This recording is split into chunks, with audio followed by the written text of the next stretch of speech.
नमस्कार, द देसी अड्डा पर आपका स्वागत है। मैं हूं राकेश तिवारी। देखिए, जिसका इंतजार था, बीजेपी की पहली सूची आ चुकी है। किस क्षेत्र से कौन से उम्मीदवार चुनावी मैदान में उतरने वाले हैं, सब कुछ मैं साफ साफ आपको बताने वाला हूं, क्योंकि बीजेपी ने अपने प्रत्याशियों की पहली सूची जारी कर दी है। और जारी करते हुए बीजेपी ने यह कहा है कि 12/10/2025 को केंद्रीय जो अध्यक्ष हैं जयप्रकाश नड्डा की अध्यक्षता में बैठक हुई, जिसमें प्रधानमंत्री नरेंद्र मोदी, रक्षा मंत्री राजनाथ सिंह और गृह मंत्री अमित शाह मौजूद थे। उसमें ये फैसला हुआ है कि इन प्रत्याशियों को इस विधानसभा क्षेत्र से चुनावी मैदान में उतारा जाएगा। कुल 71 प्रत्याशियों के नामों की सूची अभी जारी की गई है। इसमें सारण, सीवान, गोपालगंज सहित सारे बिहार के लिस्ट शामिल हैं। नंद किशोर यादव की टिकट काट दी गई है विधानसभा जो अध्यक्ष हैं। इसके अलावे किसे कहां से चुनावी मैदान में उतारा गया है, सब कुछ जानिए। तो चलिए, आप तैयार हो जाइए, वीडियो के अंत तक बने रहिए, क्योंकि एक एक नाम मैं आपको बताने जा रहा हूं कौन कहां से बीजेपी का प्रत्याशी बना है। फाइनल लिस्ट, घोषित लिस्ट, वो नाम जो बदलेंगे नहीं। अब सुन लीजिए कि उस लिस्ट में कौन कौन शामिल है। चलिए शुरू करते हैं बेतिया से। बेतिया से रेणु देवी को भाजपा ने अपना उम्मीदवार बना दिया है। रक्सौल से श्री प्रमोद कुमार सिन्हा को फिर से बीजेपी ने अपना उम्मीदवार बनाया है। पिपरा से श्याम बाबू प्रसाद यादव ये फिर से बीजेपी के उम्मीदवार होंगे। मधुबन से राणा रणधीर सिंह को मौका मिला है।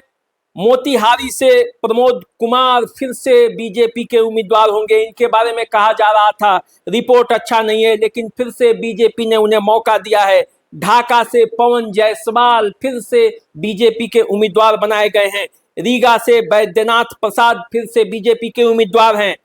बथनाहा से अनिल कुमार राम फिर से बीजेपी के उम्मीदवार हैं। परिहार से श्रीमती गायत्री देवी को फिर से मौका मिला है। तो देखिए, बीजेपी ने अपने इन प्रत्याशियों को मौका दिया है। इसके अलावे सीतामढ़ी से सुनील कुमार पिंटू बनाए गए हैं प्रत्याशी। सुनील कुमार पिंटू अभी हाल ही में बीजेपी में ज्वाइन किए थे। तो सुनील कुमार पिंटू जो कि सीतामढ़ी से सांसद रहे हैं, उन्हें फिर से मौका दिया गया है विधायक का चुनाव लड़ने के लिए। अब देखिए, बेनीपट्टी से विनोद नारायण झा फिर से बनाए गए हैं बीजेपी के प्रत्याशी। खजौली से अरुण शंकर प्रसाद को फिर से मौका मिला है। विस्फी से हरिभूषण ठाकुर बचौल जाने जाते हैं बयानों के लिए, उन्हें फिर से बीजेपी ने मौका दिया है।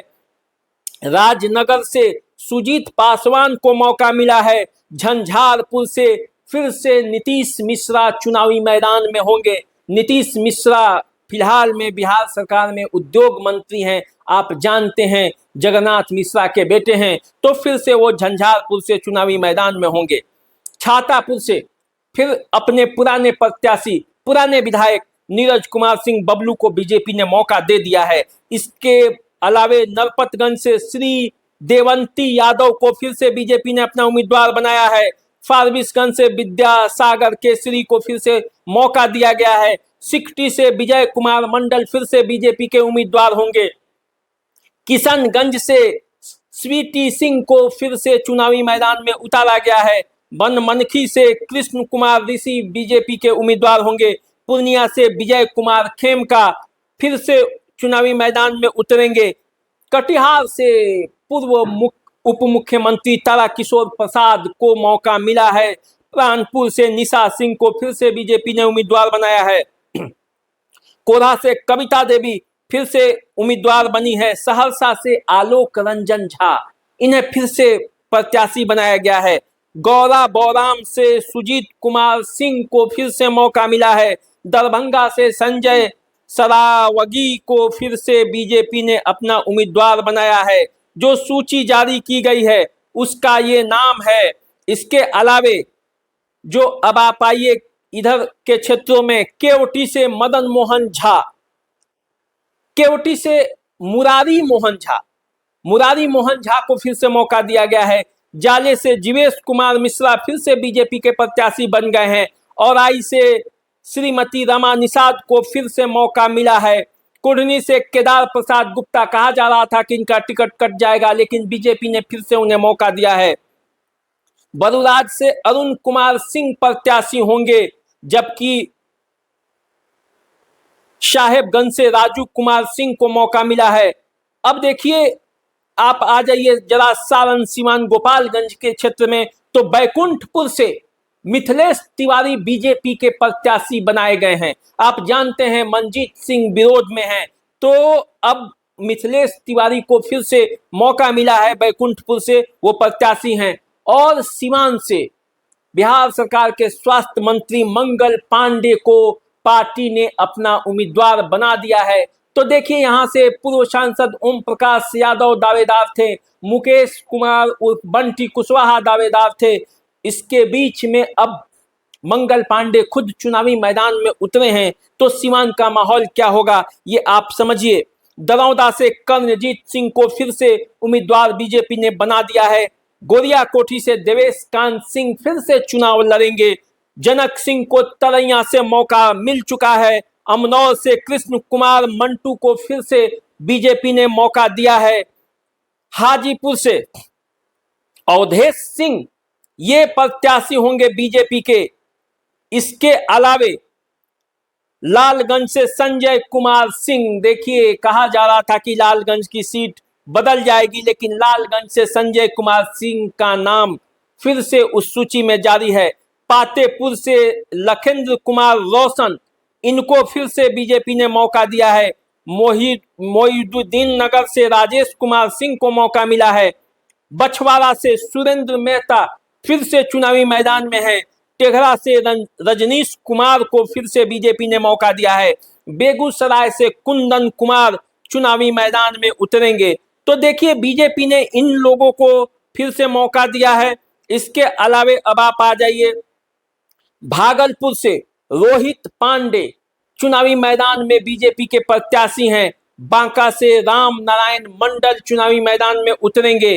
कटोरिया से पूरन लाल टुड्डू ये चुनावी मैदान में उतरेंगे, बीजेपी के प्रत्याशी होंगे। तारापुर से सम्राट चौधरी यानी कि उप मुख्यमंत्री सम्राट चौधरी तारापुर से चुनाव लड़ेंगे। तमाम तरह की अटकलें थी बिहार के पटना से लड़ने की, तमाम जगहों से लड़ने की, लेकिन देखिए अंततः तारापुर में शिफ्ट हो गए हैं। ये उनके पिता की सीट है, पिता कई बार यहां से विधायक रहे हैं, तो सम्राट चौधरी अंततः तारापुर से चुनाव मैदान में उतरेंगे। अब देखिए, मुंगेर से कुमार प्रणय ये चुनावी मैदान में होंगे। लखीसराय से विजय कुमार सिन्हा जो दूसरे उप मुख्यमंत्री हैं, विजय कुमार सिन्हा पुराना क्षेत्र है उनका, वे फिर से वहां से प्रत्याशी बना दिए गए हैं। बिहार शरीफ से डॉक्टर सुनील कुमार, दीघा से श्री संजीव चौरसिया फिर से मौका मिला है। बांकीपुर से नितिन नवीन, कुम्हरार से श्री संजय गुप्ता को बनाया गया है उम्मीदवार। देखिए, कुम्हरार सीट पर संजय गुप्ता बीजेपी के उम्मीदवार होंगे। पटना साहिब से रत्नेश कुशवाहा, दानापुर से राम कृपाल यादव खुद चुनावी मैदान में उतर रहे हैं। देखिए, दानापुर से राम कृपाल यादव को बीजेपी ने अपना उम्मीदवार बनाया है। विक्रम से सिद्धार्थ सौरभ को मौका मिला है। सिद्धार्थ सौरभ विक्रम से उम्मीदवार हैं। बरहरा से राघवेंद्र प्रताप सिंह को चुनावी मैदान में उतारा गया है। कहा जा रहा था कि बरहरा से सीट कट सकता है, लेकिन ऐसा कुछ नहीं हुआ। देखिए, आरा सीट में परिवर्तन हुआ है। अमरेंद्र प्रताप सिंह के जगह संजय सिंह टाइगर को उम्मीदवार बनाया गया। देखिए, यहां से पवन सिंह चुनावी मैदान में उतरने वाले थे, लेकिन पवन सिंह ने मना कर दिया। जैसे ही उनकी पत्नी के साथ जो विरोध का खबर आया, पत्नी रोई, उसके बाद पवन सिंह ने आरा सीट छोड़ दी और वहां से संजय सिंह टाइगर को चुनावी मैदान में बीजेपी ने उतार दिया है। देखिए, अरवल से मनोज शर्मा चुनावी मैदान में होंगे बीजेपी के उम्मीदवार के तौर पर। औरंगाबाद से त्रिविक्रम सिंह चुनावी मैदान में उतरेंगे। गरुड़ा से उपेंद्र दागी होंगे चुनावी मैदान में बीजेपी के उम्मीदवार। तो देखिए, गरुड़ा से तक आ गया कि आपको कौन कौन चुनावी मैदान में होगा। अब आइए, गया शहर से कहा जा रहा था कि प्रेम कुमार का टिकट कट जाएगा, लेकिन फिर से प्रेम कुमार को मौका मिल गया है और वजीरगंज से फिर वीरेंद्र सिंह चुनावी मैदान में होंगे। हिसुआ से अनिल सिंह चुनावी मैदान में होंगे, वारसलीगंज से श्रीमती अरुणा देवी फिर से चुनावी मैदान में उतरेंगी, जमुई से श्रेयसी सिंह का टिकट फाइनल हो चुका है। तो ये बीजेपी के उम्मीदवार हैं। अरुण सिंह जो कि राष्ट्रीय महासचिव मुख्यालय प्रभारी हैं बीजेपी के, उनके हस्ताक्षर से ये सूची जारी की गई है और ये सूची जब जारी हुई है तो कई बातें स्पष्ट हो गई है कि बीजेपी के कौन कौन से फाइनल उम्मीदवार हैं। तो चलिए आप हमारे साथ बने रहिए, देखते रहिए द देसी अड्डा। चैनल को सब्सक्राइब कर लीजिए, फेसबुक इंस्टाग्राम पे हमें फॉलो कीजिए। अभी दीजिए इजाजत, हम आएंगे तो फिर अगले जो जनता दल यूनाइटेड की है उसकी भी सूची आपको बताएंगे। दीजिए इजाजत, नमस्कार।